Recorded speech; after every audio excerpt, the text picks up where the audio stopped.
کی آیت ادھر سے پڑھی ہوں۔ حضرت سلیمان فارسی کے مشورے سے خندق کھودی گئی، جس کی وجہ سے دشمنوں کا لشکر مدینے کے اندر نہ آ سکا اور 1 ماہ تک یہ محاصرہ جاری رہا اور مسلمان سخت خوف اور اضطراب کے عالم میں مبتلا رہے۔ اللہ نے سورہ احزاب آیت نمبر 9 میں اپنی غیبی مدد کا ذکر کیا جب تیز و تند ہوا آئی جس سے مشرکین کے خیموں کو اکھاڑ پھینکا، جانور رسیاں توڑا کے بھاگ گئے، ہانڈیاں الٹ گئے اور مسلمانوں کی مدد کے لیے فرشتے آ گئے۔ انہوں نے دشمنوں کے دلوں پر ایسا خوف اور دہشت طاری کر دیا کہ وہاں سے فوراً بھاگ گئے۔ اچھا، غزوہ احزاب کے دوران آزمائش کی گھڑیوں میں اہل ایمان اور منافقین کا طرز عمل کیا ہونا چاہیے؟ غزوہ احزاب کے دوران منافقین کے طرز عمل کو اللہ تعالیٰ نے سورہ احزاب کی آیت نمبر 11 اور 15 میں بیان کیا ہے، جو درج ذیل ہیں۔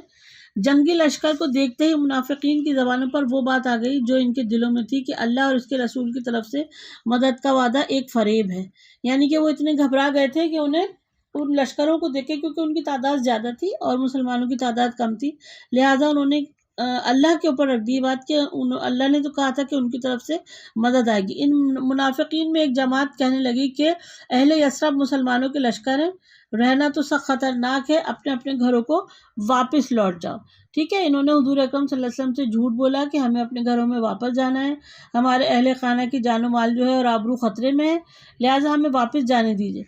ان میں سے ایک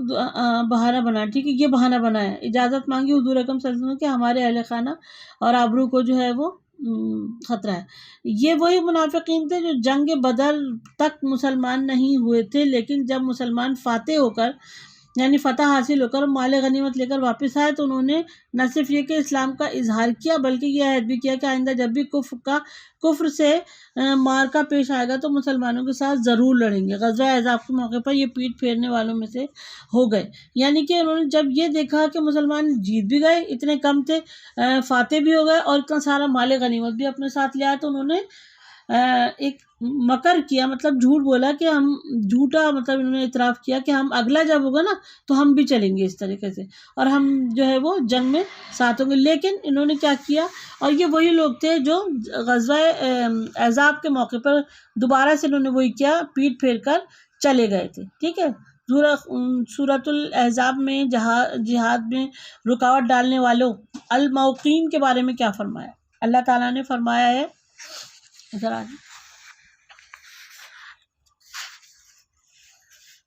الموقین کہتے ہیں جہاد سے روکنے والے، منافقین میں سے تھے جو اپنے دوسرے ساتھیوں کو بھی مسلمانوں کے ساتھ جنگ میں شریک ہونے سے روکتے تھے اور ان سے کہتے تھے کہ ہمارے پاس چلے آؤ، اور یہ منافقین لڑائی میں نہیں آئے بلکہ لڑائی میں نہیں آتے بلکہ قلیل کہتے ہیں تھوڑوں کو، تھوڑی مدت۔ یہ لوگ مسلمانوں کی مدد میں سے بہت بخیل ہیں، مسلمانوں کی مدد میں بہت بخیل ہیں۔ بخیل کہتے ہیں کنجوس کو، یعنی کہ مسلمانوں کی مدد نہیں کرنا چاہتے تھے۔ یہ جنگ کے موقع پر خندق کھود کر تم سے تعاون کرنے میں یا اللہ کی راہ میں خرچ کرنے میں یا تمہارے ساتھ مل کر لڑنے میں بخیل ہیں، یعنی کہ ان چیزوں میں یہ ان تمام چیزوں سے ظاہر ہوتا ہے کہ یہ پوری جنگ میں جو ہے یہ اختلاف کریں گے اور یہ لڑیں گے نہیں بلکہ دھوکہ دے کر بھاگیں گے۔ جب خوف و دہشت کا موقع آ جائے تو ان کی بزدلی قابل دید ہے، ان پر موت کی غشی جیسی کیفیت طاری ہو جاتی ہے۔ یہ اتنے بزدل ہیں کہ جب اگر یہ جنگ کا کوئی موقع آ جائے تو یہ ان کے اوپر موت کی غشی طاری ہو جاتی ہے اور یہ بزدل ہو جاتے ہیں۔ جب خوف جاتا رہتا ہے تو اپنی شجاعت اور مردانگی کی بابت جھوٹی ڈینگیں مارتے ہیں اور مال غنیمت کی تقسیم کے وقت مال کے بڑے حریص ہیں، یعنی کہ اتنے لالچی ہوتے ہیں یہ کہ جب یہ دیکھتے ہیں کہ اب یہ جو ہے خطرہ ٹل گیا ہے، جنگ ہو چکی، مال غنیمت لے کر آ گئے تو اتنے حریص ہیں، جھوٹے وعدے کرتے ہیں کہ اب ہم ایسے کریں گے، یوں ماریں گے، یوں لڑیں گے، اور پھر اس کے یہ مال کے جو ہیں یہ حصے دار بن جاتے ہیں۔ اللہ تعالیٰ فرماتے ہیں کہ یہ ایمان لائے ہی نہیں، لہٰذا ان سے ان کے تمام اعمال برباد کر دیے اور یہ اللہ کے لیے بہت آسان ہے، یعنی کہ اللہ تعالیٰ سے جب جو جھوٹ بولتا ہے تو اللہ تعالیٰ ان کے اعمال کو برباد کر دیتا ہے اور کیا کہتے ہیں ان کو ایک دنیا میں بھی سزا دیتا ہے اور آخرت میں تو ان کے لیے سزا ہے ہی۔ آیت نمبر 29 سے 28 کے سوال آتے ہیں۔ سوال نمبر 1، غزوہ احزاب کے دوران آزمائش کی گھڑیوں میں اہل ایمان کا کیا طرز عمل ہونا چاہیے؟ ٹھیک ہے، اور کیا تھا؟ اس کے رسول صلی اللہ علیہ وسلم ہم سے وعدہ کیا تھا کہ اللہ تعالیٰ کے رسول سے سچ کہا تھا کہ اس سے ایمان اور اطاعت اور زیادہ ہوگی۔ منافقین کے برعکس جنہوں نے دشمن کی کثرت، تعداد اور حالات کی سنگینی دیکھ کر کہا تھا کہ اللہ اور اس کے رسول کے وعدے فریب تھے، اہل ایمان نے کہا کہ اللہ اور رسول نے جو وعدہ کیا ہے کہ بتلاؤ امتحان سے گزارنے کے بعد تمہیں فتح و نصرت سے ہمکنار کیا جائے، وہ سچا ہے۔ یعنی کہ جس جنگ میں اللہ تعالیٰ کی تائید و نصرت حاصل ہوتی ہے مسلمانوں کے، اور جو اللہ تعالیٰ وعدہ کرتا ہے وہ ہمیشہ پورا کرتا ہے، اور اس نے وعدہ کیا تھا کہ وہ اللہ تعالیٰ جو مسلمانوں کو ساتھ دے گا، لہٰذا کچھ مٹھی بھر مسلمان بھی جو تھے وہ جنگ جیت گئے تھے۔ یعنی حالات کی شدت اور ہولناکی نے ان کے ایمان کو متزلزل نہیں کیا، بلکہ ان کے جذبہ ایمان کی اطاعت کو مزید اضافہ کیا۔ مسلمان ایک ماہ تک دشمن کے سامنے سینہ سپر رہے، پھر اللہ تعالیٰ نے ان کی ایسی غیبی مدد فرمائی کہ دشمن جنگ لڑے بغیر ہی میدان سے فرار ہو گیا، اور مسلمان غزوہ احزاب کے فاتح بن گئے۔ یعنی کہ یہاں پہ اللہ تعالیٰ نے جو غیبی امداد کی تھی تو اس سے جو تھے دشمن اتنے زیادہ ڈر گئے، اتنے خوف اور دہشت کا شکار ہو گئے، ہیبت ان پر طاری ہو گئی کہ وہ جو تھے بغیر لڑے ہی وہاں سے چلے گئے، اور مسلمان فاتح ہو گئے یعنی۔ اچھا، یہ اس کا دوسرا سوال ہے، غزوہ احزاب کے حوالے سے تحریر کریں کہ ہمارے لیے رسول اکرم صلی اللہ علیہ وسلم کی کس طرح پیروی کرنی چاہیے۔ نمبر 1، سورہ احزاب کی آیت نمبر 21 میں اللہ تعالیٰ کا ارشاد ہے کہ یقیناً تمہارے لیے اللہ اور رسول میں عمدہ نمونہ موجود ہے، ہر اس شخص کے لیے جو اللہ سے ملنے اور روز قیامت کے آنے کی امید رکھتا ہے اور اللہ کا کثرت سے ذکر کرتا ہے۔ یعنی کہ یہ وہی مومن ہیں، وہی پاکیزہ لوگ ہیں، وہی تقوی رکھنے والے لوگ ہیں، ان کے لیے ہیں یہ کہ آپ رسول اکرم صلی اللہ علیہ وسلم کی سنت پر عمل کریں، ٹھیک ہے۔ مسلمانوں کے لشکر میں جن میں منافقین بھی شامل تھے، سب کے لیے حضور کی ذات کے اندر بہترین نمونہ، پس سب کے لیے لازم ہے کہ وہ جہاد اور صبر و ثبات میں آپ صلی اللہ علیہ وسلم کی پیروی کریں۔ جس طرح حضور اکرم صلی اللہ علیہ وسلم زندگی گزارتے تھے، ان کی زندگی کو اپنے لیے نمونہ بنائیں اور اسی کے مطابق زندگی گزاریں۔ رسول اکرم صلی اللہ علیہ وسلم جہاد میں بھوکے رہے، حتیٰ کہ پیٹ پر پتھر باندھنے پڑے، خندق اپنے ہاتھوں سے کھودی اور سردی برداشت کی، اور دیگر مسلمانوں کی طرح 1 ماہ تک دشمن کے سامنے سینہ سپر رہے اور اپنے اہل بیت سے دور رہے، ٹھیک ہے۔ یعنی کہ انہوں نے بھی وہی کیا جو تمام مسلمان کر رہے تھے، انہوں نے بھی اپنے آپ کو ان سے اوپر یا ان سے الگ نہیں رکھا کہ میں تو اللہ کا رسول ہوں یا میں نہیں کروں گا، بالکل وہی کیا انہوں نے جو دوسرے مسلمانوں نے کیا، اور سب کو اپنے برابر ہی رکھا انہوں نے، ٹھیک ہے۔ یہ آیت اگرچہ غزوہ احزاب میں کے زمن نازل ہوئی، جس میں جنگ کے موقع پر بطور خاص رسول اللہ صلی اللہ علیہ وسلم کی اسوہ حسنہ کو سامنے رکھنے اور اس کی پیروی کرنے کا حکم دیا گیا، لیکن یہ حکم عام بھی ہے کہ رسول اکرم صلی اللہ علیہ وسلم کے اقوال، صحیح بات ہے، یہ میں ایسی سمجھا دیتی ہوں آپ کو کہ حضور اکرم صلی اللہ علیہ وسلم کی زندگی واقعی ہمارے لیے جو ہے وہ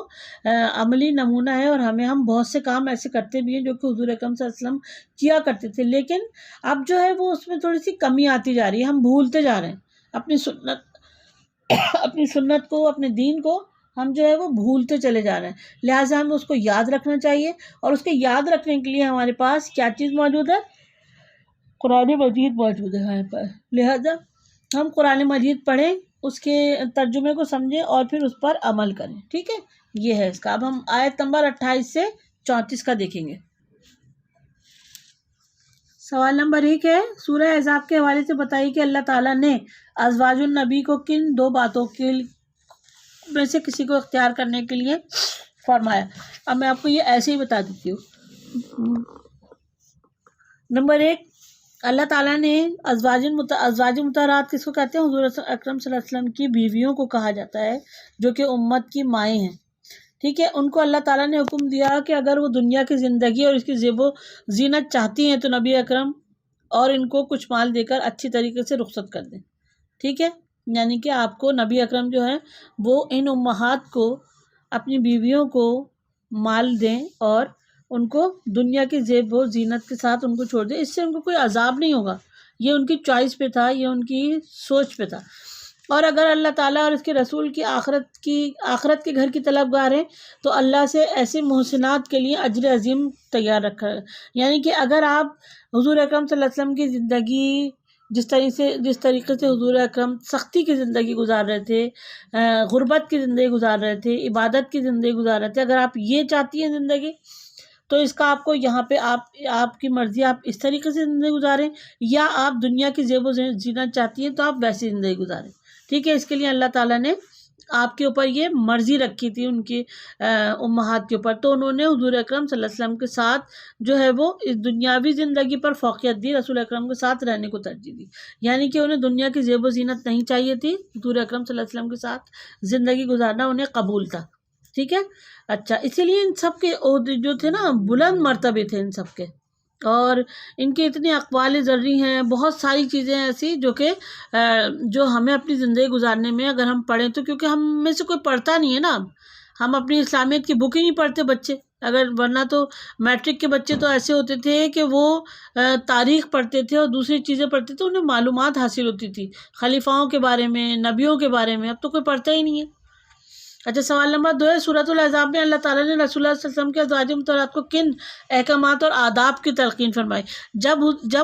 اللہ تعالیٰ نے دیکھ لیا کہ یہ حضور اکرم صلی اللہ علیہ وسلم کے ساتھ رہنا پسند کر رہی ہیں، صحیح ہے، تو پھر ان کے لیے کچھ احکامات بھی جاری کیے۔ نمبر 1، وہ نبی صلی اللہ علیہ وسلم کو ناشائستہ الفاظ کہہ کر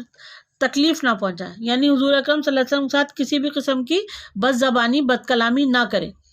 وہ اللہ اور اس کے رسول کی فرما بردار ہیں اور نیک عمل کرتی رہیں، نیک عمل کریں اور اللہ تعالیٰ کی فرما بردار رہیں، ٹھیک ہے، کسی اور کو شراکت دار نہ کریں۔ وہ اجنبی لوگوں سے نرم لہجے میں باتیں نہ کریں، کوئی بھی اجنبی جو ان کے دروازے پر آئے، اگر وہ ان کا رشتہ دار، قریبی رشتہ دار نہیں ہے تو ان سے سختی سے بات کریں اور کام کی بات پوچھیں اور گھر کے اندر نہ آنے دیں۔ وہ گھروں میں رہا کریں اور اپنی زیب و زینت نہ دکھاتی پھریں، یعنی کہ وہ گھروں سے باہر بے پردگی نہ کریں اور گھروں کے اندر ہی رہیں اور حضور اکرم صلی اللہ علیہ وسلم کے ساتھ رہیں۔ وہ نماز پڑھتی ہیں، زکوٰۃ دیتی رہیں، اور ان کے گھروں میں جو اللہ کی آیتیں پڑھی جاتی ہیں اور حکمت کی باتیں بتائی جاتی ہیں ان کو یاد کریں، ٹھیک ہے، جیسے کہ دوسرے صحابیات کیا کرتے تھے کہ جو آیتیں نازل ہوتی تھی ان کو یاد کرتے تھے، نماز کس طرح پڑھی جاتی تھی وہ سیکھتے تھے، یعنی کہ دین میں زیادہ سے زیادہ داخل ہو جائیں اور دنیاوی باتوں کو چھوڑ دیں، ٹھیک ہے۔ اچھا، اس کے بعد یہ آیت ہے، اب ہم آگے دیکھتے ہیں۔ سورہ احزاب میں مسلمان مردوں اور عورتوں کے کیا اوصاف بیان ہوئے ہیں اور ان کے لیے کس اجر کی نوید سنائی ہے۔ اچھا، اس کے اندر ہے مسلمان مومن، فرما بردار، صابر، عاجزی کرنے والے، خیرات کرنے والے، روزے دار، اپنی عزتوں کی حفاظت کرنے والے اور اللہ کو کثرت سے ذکر کرنے والے ہوتے ہیں۔ نمبر 2، ان اوصاف حمیدہ کے حامل مردوں اور عورتوں کے لیے اللہ نے بخشش اور اجر عظیم تیار کر رکھا ہے۔ نمبر 3، اس آیت میں اللہ تعالیٰ نے مردوں کے ساتھ عورتوں کا ذکر کر کے ان کی دلداری کی ہے، ورنہ تو اللہ تعالیٰ کے تمام احکام میں مردوں کے ساتھ عورتیں بھی شامل ہیں، سوائے ان مخصوص احکام کے جو صرف عورتوں کے لیے ہیں، اور اسی طرح جنس کی بنیاد پر اجر و ثواب میں کوئی کمی بیشی نہیں کی جائے گی۔ سوال نمبر 2 ہے، اللہ اور اس کے رسول کے فیصلوں کے بارے میں اہل ایمان کا کیا طرز عمل ہونا چاہیے۔ نمبر 1 ہے، اللہ کا سورۃ الاحزاب آیت نمبر 36 میں ارشاد ہے، کسی مومن مرد عورت کو اللہ اور اس کے رسول کے فیصلے کے بعد اپنی کسی امر کا کوئی اختیار باقی نہیں رہتا، اور جو کہ اللہ تعالیٰ اس کے رسول کی نافرمانی کرے گا وہ سری گمراہی میں ہے، یعنی کہ اللہ تعالیٰ نے جو فرما دیا اس میں کوئی رد و بدل نہیں ہوگا، اور حضور اکرم صلی اللہ علیہ وسلم نے جو عمل کر کے دکھا دیا اس میں بھی کوئی کمی بیشی یا رد و بدل نہیں ہوگا، ورنہ نہ وہ سنت میں ہوگا نہ ہی وہ دین میں ہوگا۔ یہ آیت حضرت زینب کے نکاح کے سلسلے میں نازل ہوئی تھی، یعنی کہ جب رسول اللہ صلی اللہ علیہ وسلم اپنے مبولے بیٹے حضرت زید سے نکاح کے لیے اپنی پھوپھیزاد بہن حضرت زینب کو نکاح کا پیغام پیش کیا۔ حضور اکرم صلی اللہ علیہ وسلم نے زر خرید غلام تھے یہ حضرت زید رضی اللہ تعالیٰ عنہ، لیکن یہ حضور اکرم صلی اللہ علیہ وسلم سے بے انتہا محبت کرتے تھے، ان کی بہت زیادہ خدمت کرتے تھے، تو انہوں نے حضرت رسول اللہ صلی اللہ علیہ وسلم نے انہیں اپنا منہ بولا بیٹا بنا لیا تھا، ٹھیک ہے، لیکن اور حضور اکرم کی پھوپھیزاد بہن سے ان کا جو ہے وہ نکاح ہو گیا تھا۔ حضرت زید اور ان کے بھائی کو اس نکاح پر تعامل تھا کیونکہ ان کا تعلق ایک اونچے خاندان سے تھا، جبکہ حضرت زید ایک آزاد کردہ غلام تھے۔ تاہم اس آیت کے نازل ہونے کے بعد، جس کا مفہوم یہ ہے کہ اللہ اور اس کے رسول کے فیصلے کے بعد کسی مومن مرد اور کی عورت کو یہ حق حاصل نہیں کہ وہ اپنا اختیار بروئے کار لائے، بلکہ اس کے لیے ضروری ہے کہ وہ سر تسلیم خم کرے۔ چنانچہ حضرت زینب نے اپنی رائے پر اصرار نہیں کیا اور ان کا نکاح حضرت زید سے ہو گیا، کیونکہ حضرت زینب رضی اللہ تعالیٰ عنہ حضور اکرم صلی اللہ علیہ وسلم کی پھوپھی زاد بہن تھی، تو انہوں نے حضور اکرم صلی اللہ علیہ وسلم کے فیصلے کے آگے اپنا سر خم کر لیا، لیکن حضرت زید اور ان کے بھائیوں کو اس پر اعتراض تھا۔ ٹھیک ہے، سورۃ الاحزاب میں حضرت زید کے بارے میں جو باتیں بیان کی گئی ہیں ان کی وضاحت کریں۔ اچھا، نمبر 1 ہے حضرت زید رضی اللہ تعالیٰ عنہ، اللہ تعالیٰ نے یہ انعام کیا کہ انہیں قبول اسلام کی توفیق عطا فرمائی اور غلامی سے نجات دلوائی۔ رسول اکرم صلی اللہ علیہ وسلم کا ان پر یہ احسان تھا کہ ان کی دینی تربیت کی اور ان کو آزاد کر کے اپنا بیٹا قرار دیا اور ان کا نکاح اپنی پھوپھی کی بیٹی حضرت زینب سے کروا دیا۔ حضرت زینب کے درمیان طلاق کے بعد اللہ تعالیٰ نے رسول اللہ صلی اللہ علیہ وسلم اور حضرت زینب کا نکاح حلال قرار دے کر دور جاہلیت کی ایک رسم جس میں لے پالک یا منہ بولے بیٹے کی متعلقہ بیوی سے نکاح ناجائز تھا، جائز قرار دیا، اور اس وجہ سے منہ بولا بیٹا احکام شریعہ میں حقیقی بیٹے کی طرح نہیں ہے۔ ٹھیک ہے، وہی بات آ گئی جو میں آپ کو آگے سمجھا چکی ہوں۔ اب آگے ہم چلتے۔ اچھا، سورہ احزاب میں اللہ تعالیٰ نے رسول اللہ صلی اللہ علیہ وسلم کا کیا مقام و منصب بیان کیا ہے۔ نمبر 1، رسول اللہ صلی اللہ علیہ وسلم اپنی امت کی گواہی دیں گے، اور ان کی بھی جو آپ صلی اللہ علیہ وسلم پر ایمان لائے، اور ان کی بھی جنہوں نے تکذیب کی اور اللہ تعالیٰ کی عطا کردہ علم کے ذریعے آپ صلی اللہ علیہ وسلم اور دیگر انبیاء کی بھی گواہی دیں گے۔ انہوں نے اپنی اپنی قوموں کو اللہ کا پیغام پہنچا دیا، یعنی کہ یہ گواہی دیں گے کہ میں نے ان تمام لوگوں کو آپ کا پیغام پہنچا دیا تھا اور یہ میری سنت میں سے ہے۔ نمبر 2، آپ صلی اللہ علیہ وسلم اللہ کے مومنوں کے لیے خوشخبری سنانے والا بنا کر بھیجا کہ ان کے لیے اللہ کی طرف سے بڑا فضل ہوگا، جبکہ کافروں کے لیے ہولناک عذاب سے ڈرانے والا بنا کر بھیجا۔ یعنی کہ حضور اکرم صلی اللہ علیہ وسلم جتنے انصاف پسند، جتنے رحیم تھے، جتنے دوسرے کے اوپر شفقت سے پیش آتے تھے، انہوں نے لیکن اللہ کے عذاب سے لوگوں کو ڈرایا بھی تاکہ وہ یہ سمجھ جائیں اور اس عذاب سے بچ جائیں اور ایمان اسلام قبول کر لیں۔ نمبر 3 ہے، آپ صلی اللہ علیہ وسلم لوگوں کو اللہ کی طرف بلاتے ہیں، اس لیے آپ صلی اللہ علیہ وسلم کو روشن چراغ بنا کر بھیجا، کیونکہ جس طرح چراغ سے اندھیرے دور ہو جاتے ہیں، اسی طرح آپ صلی اللہ علیہ وسلم کے ذریعے کفر و شرک کی تاریکیاں دور ہوئیں، اور قیامت تک آپ صلی اللہ علیہ وسلم کی لائی ہوئی شریعت سے رہنمائی حاصل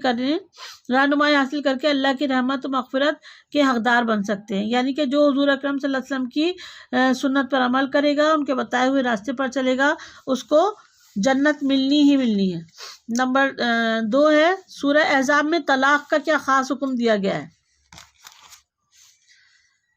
ارشاد باری تعالیٰ، اے ایمان والو، جب تم مومن عورتوں سے نکاح کرو اور پھر انہیں ہاتھ لگانے سے پہلے طلاق دے دو تو ان پر تمہارا کوئی حق عدت کا نہیں ہے جسے تم شمار کرو، پس تم انہیں کچھ فائدہ خرچ دے کر بھلے طریقے سے رخصت کرو۔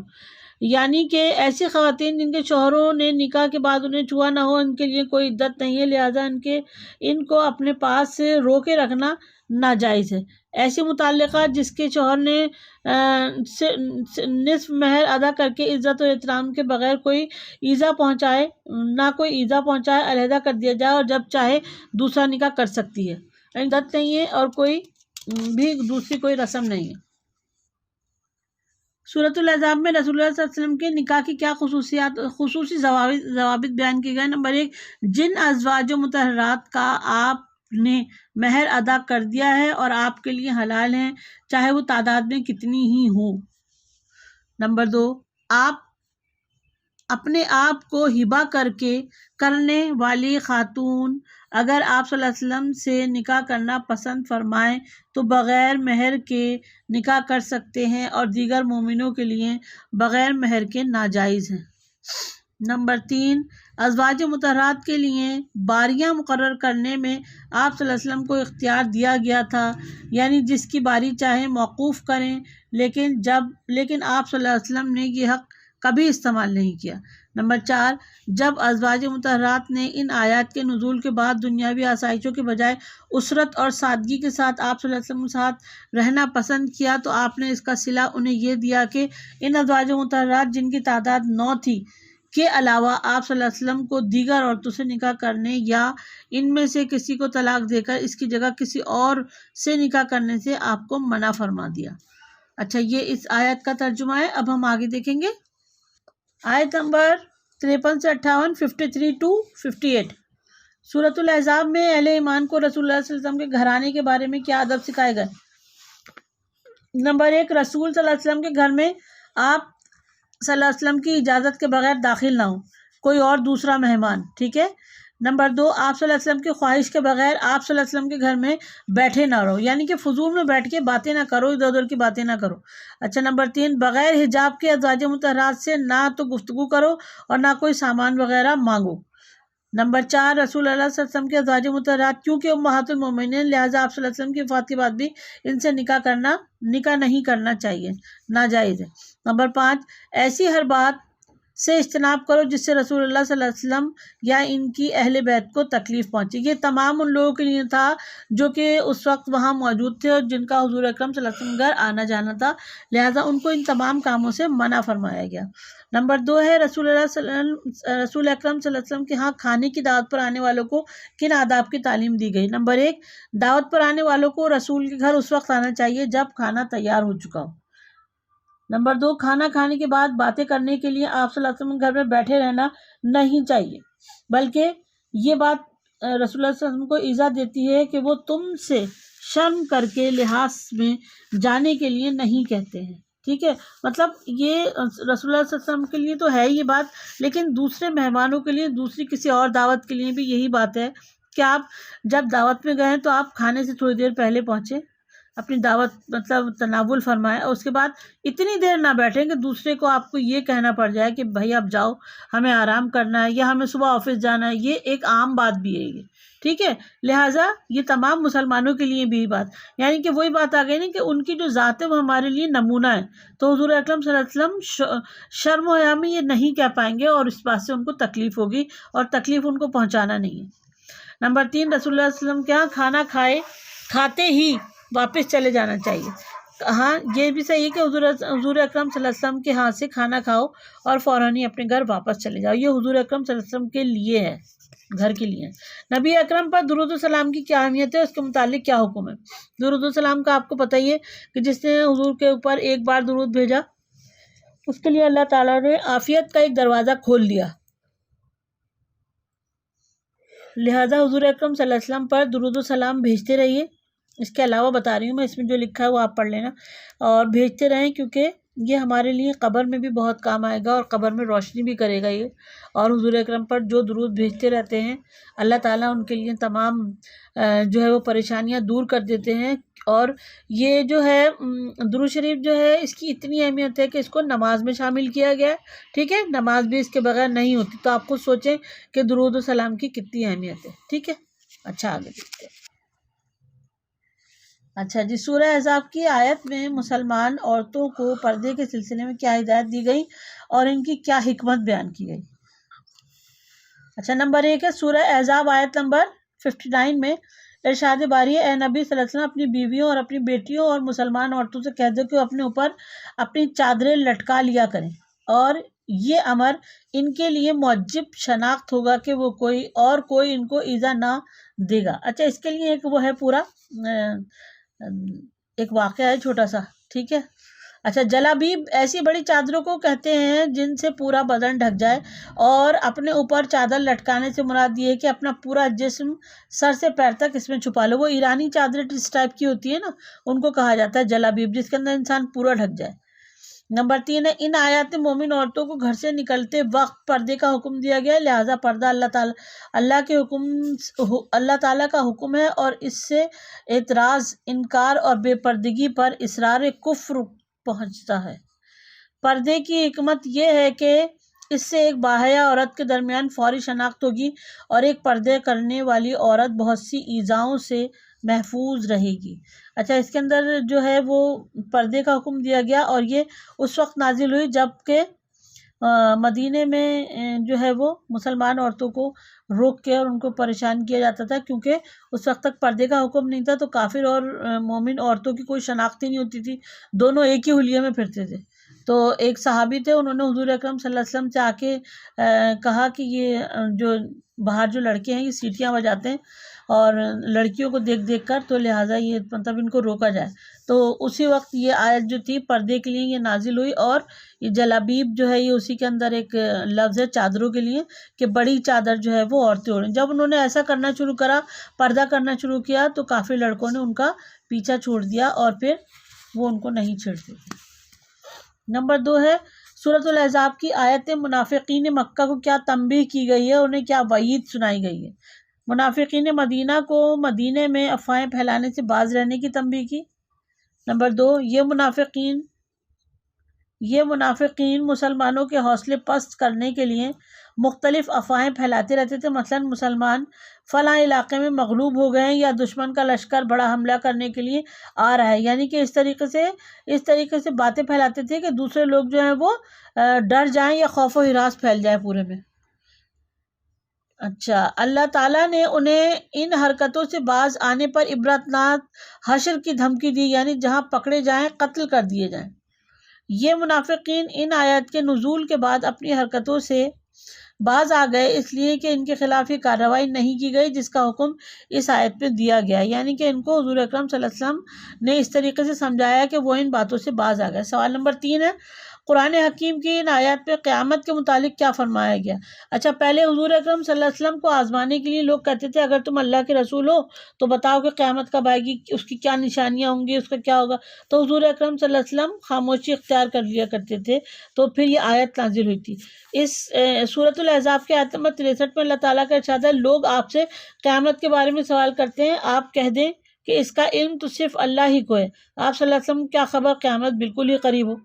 نمبر 2، قیامت کا علم غیب کا علم ہے اور اللہ کے سوا کسی کو نہیں معلوم کہ کب آئے گی اور یہ اچانک ہی آ جائے گی۔ نمبر 3، قیامت کے بارے میں رسول اللہ صلی اللہ علیہ وسلم سوالات اکثر کفار و منافقین بطور استہزاء کرتے تھے، کیونکہ وہ تو آخرت، سزا و جزا اور جنت جہنم سے منکر تھے، یعنی کہ وہ ان چیزوں کو ہی نہیں مانتے تھے کہ ہمیں مرنے کے بعد دوبارہ زندہ ہونا ہے اور اللہ تعالیٰ سے کہ آگے ہم جو ہے وہ حساب کتاب ہوگا، لہٰذا وہ حضور اکرم صلی اللہ علیہ وسلم کا مذاق اڑایا کرتے تھے، نعوذ باللہ۔ تاہم اللہ کے رسول صلی اللہ علیہ وسلم نے امت کو قرب و قیامت کی چند نشانیاں ضرور آگاہ کی۔ مطلب یہ کہ یہ تو کسی کو نہیں پتا کہ قیامت کب آ جائے گی، حضور اکرم صلی اللہ علیہ وسلم کو بھی اس کا علم نہیں تھا، لیکن اس کی کچھ نشانیاں اللہ تعالیٰ نے ایسی قرآن مجید میں دے دی ہیں جو کہ آج کل آپ دیکھیں وہی نشانیاں سب سامنے آ رہی ہیں۔ ٹھیک ہے، سورۃ الاحزاب کی آیت میں اہل ایمان کو حضرت موسیٰ کی مثال دے کر کیا بات سمجھائی گئی؟ نمبر 1 ہے سورۃ الاحزاب آیت نمبر 69 میں اللہ تعالیٰ نے ارشاد فرمایا اے ایمان والو ان لوگوں جیسے نہ بن جاؤ جنہوں نے موسیٰ کو تکلیف دی، پس جو بات انہوں نے کہی تھی اللہ تعالیٰ نے انہیں اس سے بری فرمایا اور اللہ کے نزدیک باعزت تھے۔ نمبر 2 حدیث میں ہے کہ حضرت موسیٰ بڑے باحیا تھے، چنانچہ انہوں نے اپنے جسم کبھی لوگوں کے سامنے عریاں نہیں کیا، بلکہ اسرائیل کہنے لگے کہ شاید ان کے جسم پر برس یا کوئی اور نقص ہے جس کی وجہ سے یہ ہمیشہ لباس میں ڈھکے چھپے رہتے ہیں۔ نمبر 3 ایک دفعہ حضرت موسیٰ تنہائی میں غسل کرنے لگے اور اپنے کپڑے انہوں نے ایک پتھر پر رکھ دیے، پتھر اللہ کے حکم سے آپ کے کپڑے لے کر بھاگنے لگا، آپ اس کے پیچھے دوڑے حتیٰ کہ بنی اسرائیل نے ایک مجلس میں پہنچ گیا، انہوں نے آپ کو دیکھ لیا اور ان کے سارے شبہات دور ہو گئے۔ نمبر 4 ہے اسی طرح حضرت موسیٰ کی مثال دے کر اہل ایمان کو سمجھایا گیا کہ رسول اللہ صلی اللہ علیہ وسلم بنی اسرائیل کی طرح ایذا نہ پہنچاؤ اور آپ کی بابت کوئی ایسی بات نہ کہو جسے سن کر آپ کو رنج ہو۔ یہ بات صحیح ہے کہ ہمیں بغیر دیکھے کوئی کام نہیں کرنا چاہیے۔ حضور اللہ تعالیٰ نے ایسا موقع حضرت موسیٰ کو فراہم کیا، ورنہ ویسے تو وہ کسی کے سامنے نہیں آتے، تو ایسا موقع ان کو فراہم کر دیا کہ ان کو سب نے دیکھ لیا اور ان کا لوگوں کا شک جو تھا وہ دور ہو گیا۔ نمبر 2 قولو قولاً سدیداً کا مفہوم بتائیے اور ہمارے لیے اس میں کیا رہنمائی ہے۔ سورہ احزاب کی آیت نمبر 70 میں اللہ تعالیٰ کا ارشاد ہے اے مومنو اللہ سے ڈرو اور بات سیدھی کیا کرو،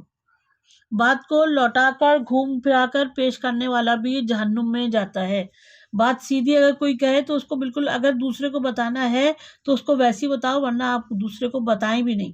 کیونکہ یہ غیبت میں بھی شمار ہو جاتا ہے۔ اچھا، قولو سدید سے مراد ایسی بات ہے جس میں نہ تو کجی ہو، نہ دھوکہ اور نہ فریب، بلکہ سچ، وہی جو بات میں نے آپ کو بتائی کہ جیسی بات سنو ایسی کی ایسی دوسرے کو بتا دو، اس میں کوئی زیر زبر نہ کرو، اپنی طرف سے کچھ نہ ملاؤ، اس کو موڑ کے پیش نہ کرو کہ لوگ غصے میں آ جائیں، ٹھیک ہے۔